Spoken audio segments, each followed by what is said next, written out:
however much we try to sugarcoat the wrong things, the negative effects will always be there.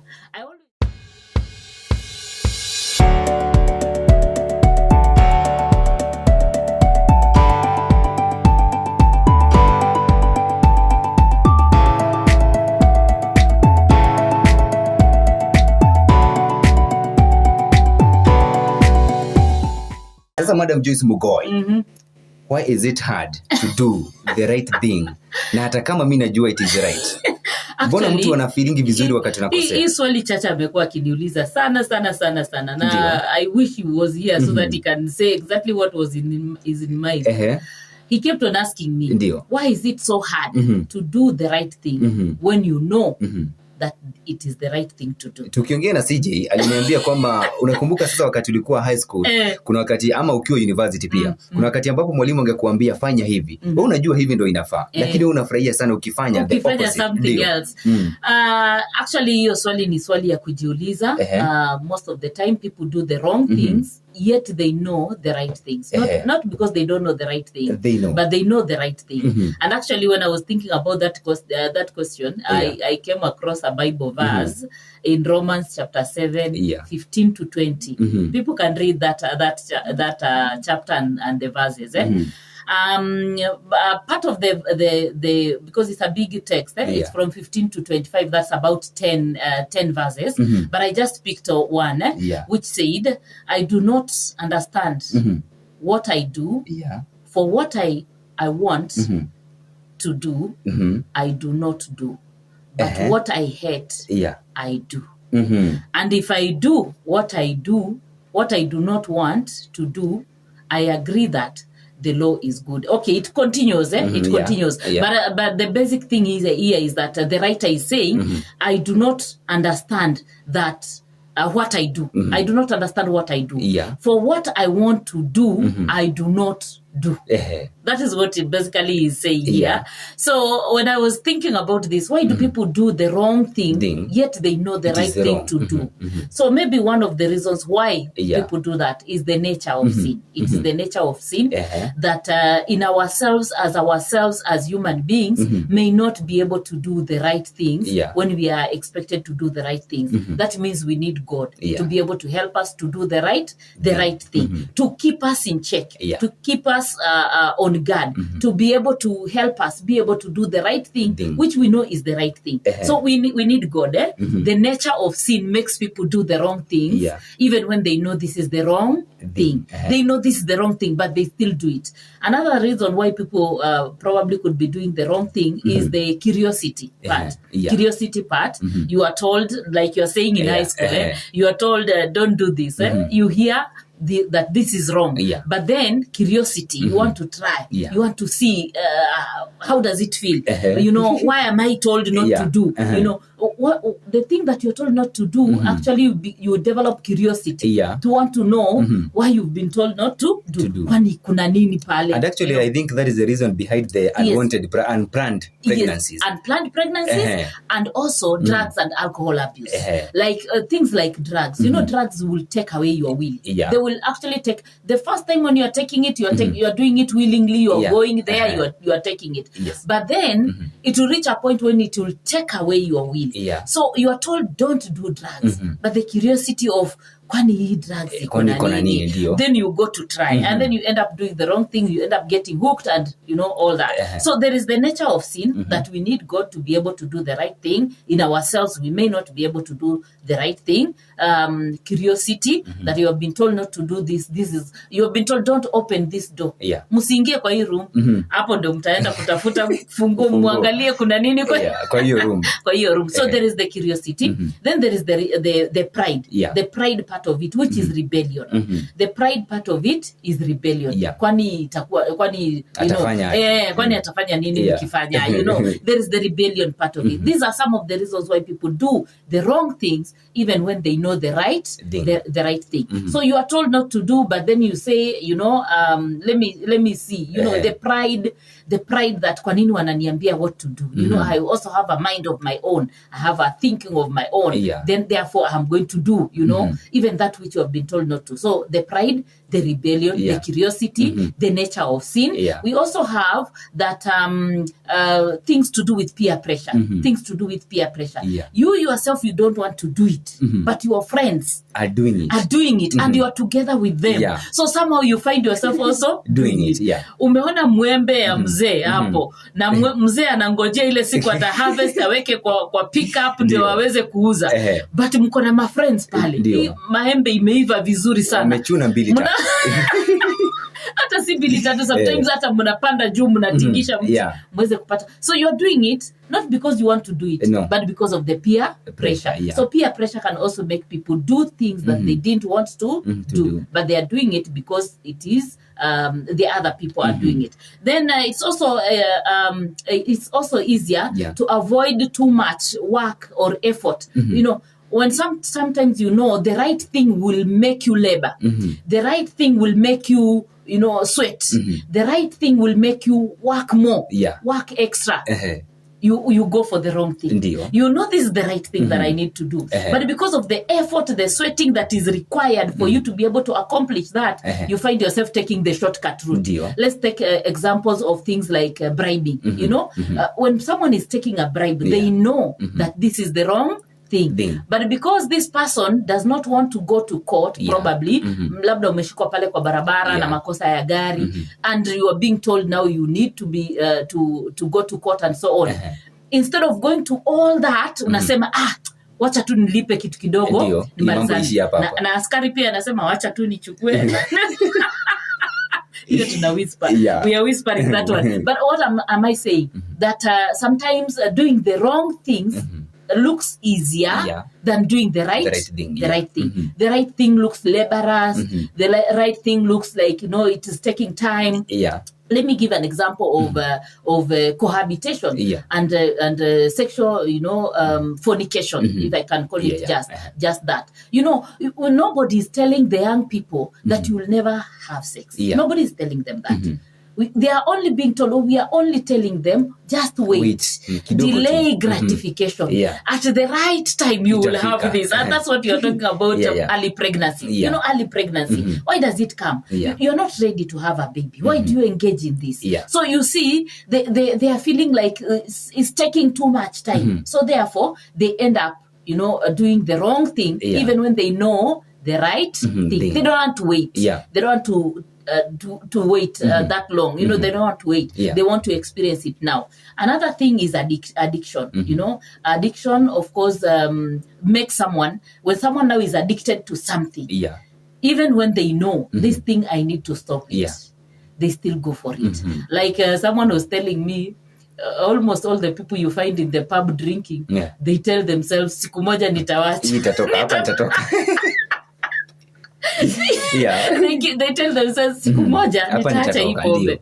One day I will stop drinking. Tomorrow, one day I will stop drinking. It's good to keep hope. But you see, because of the addiction part of it, they find themselves still continue to do the wrong thing, even when they know it is the wrong thing. And the last reason that I can think of is the freedom it gives. The freedom it gives that I have done what I want.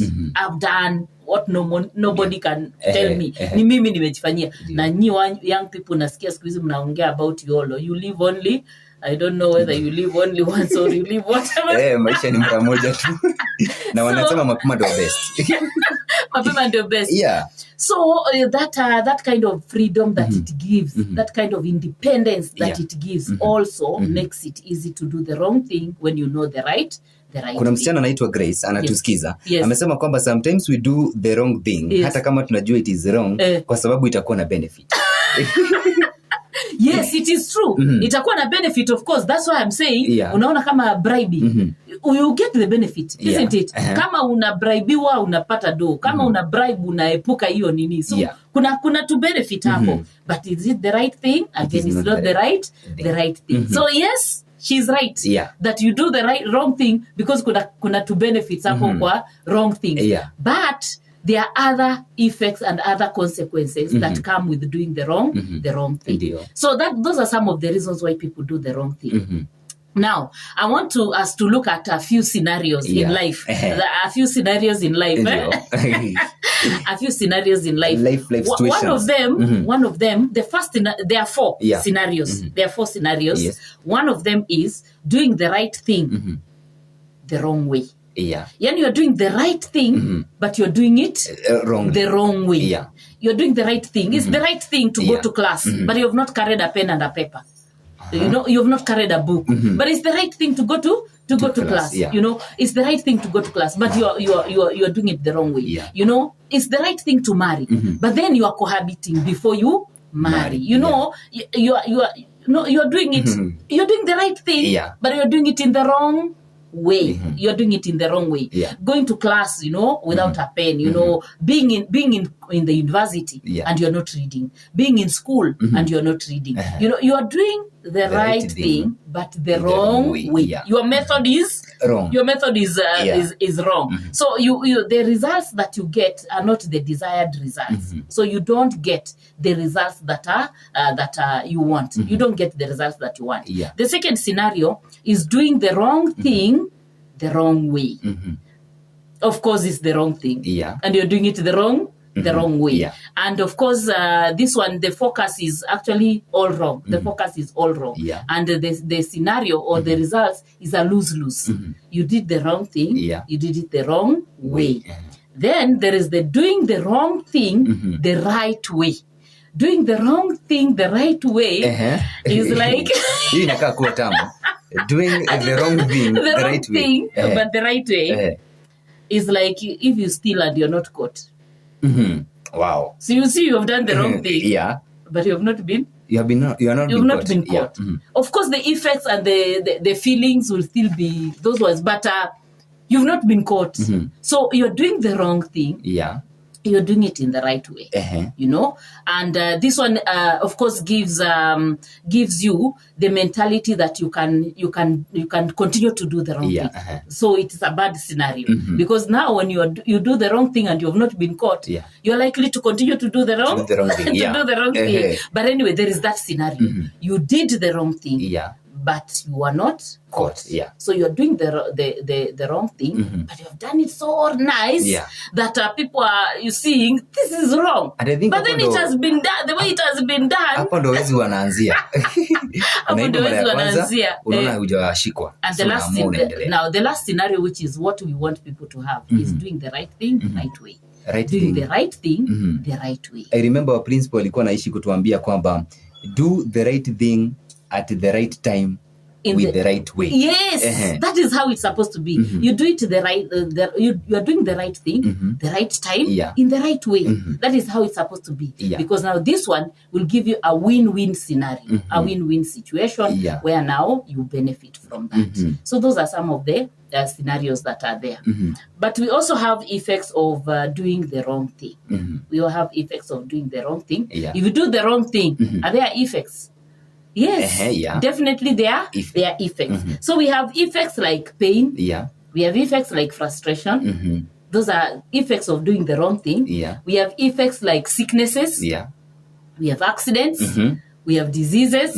We even have death. We have relationships breaking down. We have loss of dignity. We have loss of loss of jobs because you are doing the wrong thing. So these are some of the effects of doing the wrong thing, even when we know the right thing to do. Those are some of the effects, and we really need to avoid some of these particular effects. Is it illegal to do the wrong thing in the right way? Yes, it is still illegal. It is still illegal. Even if you do the wrong thing, but you have done it in the right way, it is still illegal. It is still illegal, and it will still give you effects. And of course, if you do it and it goes successful, you're likely to do it over and over again. Now the consequences will arrive at that particular time. So yes, let's do the right thing at the right time in the right way. Of course, man is to error, and sometimes human beings make mistakes. But even when we make mistakes, let us come back and do the right thing. Yes. Tunazama kidogo, tuko naye Madam Joyce Mghoi kule YouTube, tutaweza kumpata kama Touch of Grace KE. Ring hiyo bell iko hapo, alafu subscribe to the YouTube channel, utakuwa na watch hizo videos hapo.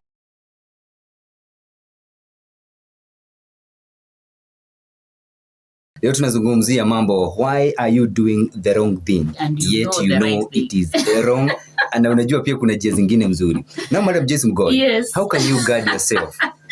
How can you guard yourself against doing the wrong thing? There is a saying that says, think twice before you leap. Think twice before you act. Think twice before you do something. That kind of statement should be used at all times. That you think before you act. You think before you talk. Lakini wengi wetu ukituambia hivyo tunafikiria ni matusi. No. It's not si matusi. Think twice before you act. It's matusi. It's an advice that before you do something, think twice. Before you do that wrong thing and you know the right thing, can you ask yourself these questions? Why am I doing this? Why am I doing this? Ask yourself this question. Why am I doing this? And give yourself an answer. Give yourself an answer. Do I really want to do it? Ask yourself, do I really want to do it? Okay. Do I really want to do it? Or is it that I want to prove something to somebody? Because sometimes we do things because we want to prove something. We want to prove a point. We want to show off. We want to, by then there are many things that people do, not because they really need to do that, but they really want to show or they want to prove to someone. They want to prove to someone that I can do this, or I can get this, or I can buy this, or I can have this. So ask yourself, do I really want to do this? Yes. Or am I doing it so that I can prove something to somebody? Okay? Then also ask yourself, am I doing it as a playback or as a rebound? Like now in terms of relationships, when people their relationships break and immediately pick another relationship, do you really want to relate with this person, or is a rebound? So ask yourself, why are you doing it? Do you really need to do it? Or is it that you're doing it so that you can be able to prove something to somebody? Will I regret my decision? Is another question that you need to ask yourself. Will I regret this decision? I'm making this decision. If I go ahead with it, will I regret it? What are the consequences of this? What are the consequences of this? So these are the questions that you need to ask yourself before you do something wrong, and yet there is something right. There is something right. Then you can also use life skills. I encourage people to use life skills. Critical thinking. Think about something very critically. Critical thinking. Also think about creative thinking. You think creatively. Be assertive. Assertiveness is being able to say no. And carry your head high and not be ashamed of the no that you have given to somebody. Self-esteem is very, very important to help someone. Self-esteem. Do you have a self-esteem yourself, within yourself? How do you see yourself? How do you view yourself? Effective decision-making mechanism. Very, very important. Effective decision-making mechanism is being able to think through a decision up to the end. Be getting to know why you are making that decision, why you are doing what you are doing, the consequences of doing and the consequences of not doing. You think through that decision to the end. Another thing is problem-solving skills. Do you have problem-solving skills? Like when I was using an example of peer pressure, making you be able to do something wrong. You need problem-solving skills here. If they want to eat these mangoes and you are there, what else can you do other than engaging in the same behavior? Problem-solving skills. How do you solve your problems? Self-awareness. Are you aware of yourself? Do you know who you are? Do you know what kind of a person you are? Do you know the values you have? Do you know the beliefs that you have? Do you know what kind of a person you have? And the last one is self-acceptance. Self-acceptance. Sasa Madam Joyce Mghoi, kuna wanafunzi ambao wanarejea shuleni, wanatoka likizo fupi, midterm, sasa wanarejea kule shuleni. Na huko shuleni ni mahali ambapo tunajua kwamba kuna ile peer pressure, kuna curiosity, wanataka kuvuta bangi mara yako ya kwanza, ufeel venye mtu amewahi feel, wanataka kukosea mara yako ya kwanza, at least usitoke form 4 kama hujatumwa nyumbani na suspension, kitu kama hiyo. What can you tell them? What I can advise them is to use life skills in all areas of their lives. Let them use life skills. Whatever it is that they are doing, let them know it has consequences, and it will have either good consequences or bad consequences. If you do something good, it will bring good consequences. consequences, if I can call them consequences. It will bring good results. If you do something wrong, it will bring negative consequences. So let them have these life skills where they think through an issue before they do it. Critical thinking, creative thinking, problem solving skills, assertiveness, being able to say no, even to those particular influences that you're talking about. Being able to say no and stand on your no. You know, self-awareness, self-understanding. Who are you really? Who are you? Are you just anybody in the society? Or are you someone that can be able to keep your values? You can be able to keep your dignity. You can be able to be somebody that can be counted in the society. So let them have this critical thinking, and they'll be able to keep off some of these negative peer pressure, some of these negative influences that are there in the secondary school. And my last word, James, is however much we try to sugarcoat the wrong things, the negative effects will always be there. I always say you can cheat your teachers, you can cheat your parents, you can cheat your friends. You can even tell them, mimi hata sikunywangi kitu. Me, I don't even take this, I don't take. But you cannot cheat your body. You cannot cheat your body. Once you've taken whatever that is not good, like the drugs that you're talking about, once you take the drugs, they will have an effect in your body. So you can cheat everybody else and tell them, I don't use these things. But the negative effects in your body, if it's something like weed, weed will continue to kill your brain cells one by one. It will slow your coordination. It will slow your thinking. So you can cheat everybody else, but the effects of this weed will still be in your body. So let them do the right thing at the right time, in the right way. Wow. Yes. Anaitwa Madam Joyce Mghoi. Asante sana madam. Naona muda umetupa kisogo. Nitazama kidogo, nitakuwa namkaribisha Dennis Lang'ata tupashe habari kwa lugha ya Kiswahili. Lakini akiondoka ajulikana kama Madam Joyce Mghoi, Career Director Service huku ni Chuka University, na utampata kule Touch of Grace KE YouTube, na uweze kusubscribe, like na ucomment. Thank you.